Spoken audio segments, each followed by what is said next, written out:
Hablando de este tema de las vacunas y que estamos comentando, vamos directamente con la doctora Lauri Jiménez Fibie, que es la jefa del Laboratorio de Genética Molecular de la Universidad Nacional Autónoma de México. Doctora, no sé si dije bien tu segundo apellido, Fibie. Es Fibie.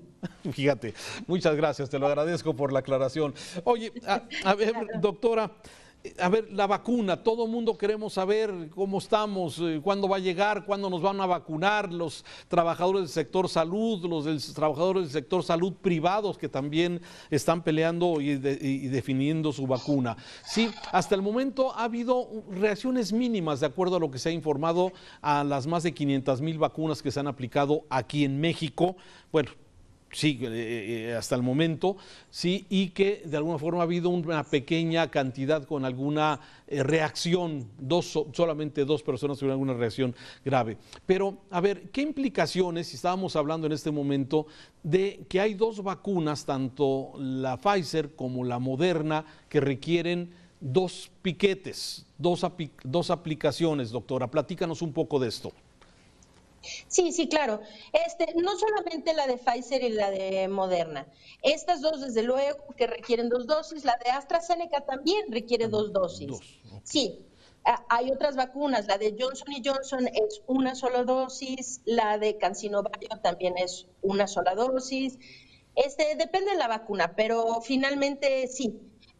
Estas 3, por lo menos Pfizer, Moderna y AstraZeneca, requieren 2 dosis y todas llevan un esquema más o menos similar que comprende una dosis inicial seguida por un refuerzo que debe venir 21 días más tarde. El periodo de tiempo es entre 21 y 28 días después de la primera dosis.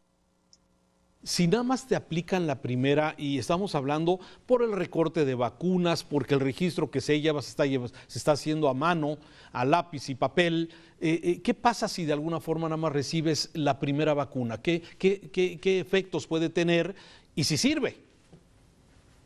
No lo sabemos en este momento a ciencia cierta. Sabemos que después de la primera dosis sí se adquiere cierta protección inmunológica, pero no tenemos a ciencia cierta el conocimiento de si las personas se quedaran con una sola dosis, cuál sería la eficacia o la efectividad de esas vacunas. Hipotéticamente, estas personas tendrían por lo menos una protección parcial, pero no hay seguridad en que sea así. Esta es una pregunta que se han hecho muchos. De hecho, en Estados Unidos, el doctor Fauci hace unos días tenía una discusión al respecto, ¿no? Se sabe, bueno, sí, si una sola dosis confiere protección parcial, vamos a decir que en lugar de conferirle el 94% de protección, de eficacia de la vacuna, ahora esta eficacia baja al 45 o al 50%, entonces hay quienes están poniendo en tela de juicio, ¿no sería más eficiente tener a toda una población vacunada con una efectividad del 50% que una porción pequeña de la población vacunada con el 95% de efectividad? Es decir, hay los dos argumentos.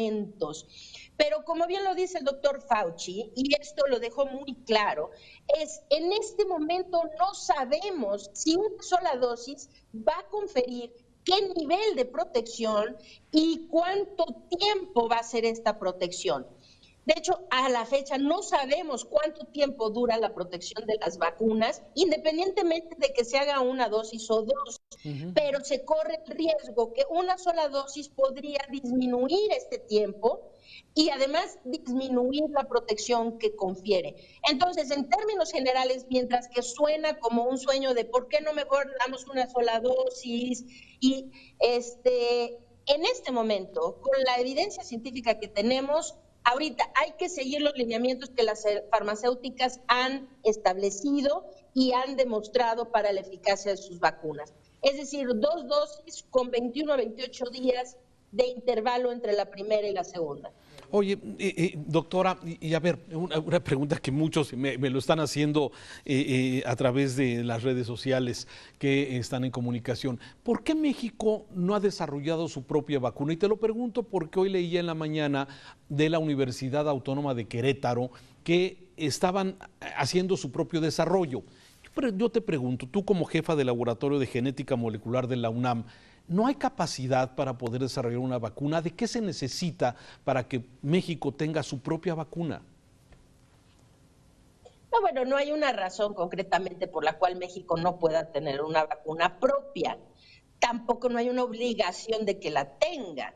Es decir, no todos los países en el mundo tienen su propia vacuna, ¿verdad? O sea, son pocos. Estamos hablando Estados Unidos, Rusia, China y Alemania. Reino Unido, ¿no? Así es, Reino Unido. Reino Unido. Así Sí. es. Ok, y parémosle de contar, pero los franceses no tienen su vacuna, los italianos no tienen su vacuna, los españoles, los portugueses, los belgas, ni nadie más, ¿no? Queriendo decir que no existe como una obligación de que México tuviera una vacuna propia. Ahora, ¿existe un impedimento para que México tenga una vacuna propia? No, no existe ningún impedimento. En México hay una infraestructura científica y también tecnológica suficiente, y al personal, desde luego, el personal capacitado para poder hacer esto desde el punto de vista científico, técnico y demás, se podría hacer. Ahora, pues no se ha puesto énfasis en ello, pues esa es otra cosa, pero que se puede tener. O sea, no es, Claro. no es un asunto de falta de capacidad, no es un asunto económico, no es un asunto de falta de científicos, están ustedes, o sea, que son científicos que se dedican a esto. Entonces, de alguna forma, no se ha promovido, no se ha desarrollado. Sí, claro, no se ha promovido. Sin duda debe haber un asunto económico aquí que juega un papel importante, ¿no? En este momento hay un asunto económico lo que se relaciona a todo, ¿no? Estamos viviendo una época de una mentalidad como de austeridad malentendida, ¿no?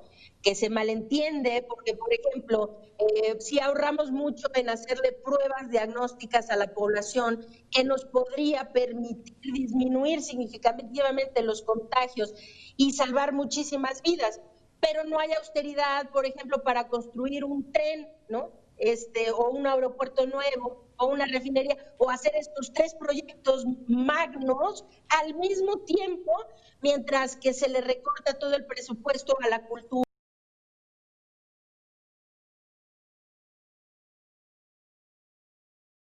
la ciencia y todo lo demás. Entonces, la ciencia en México pues nunca ha sido un rubro súper apoyado económicamente.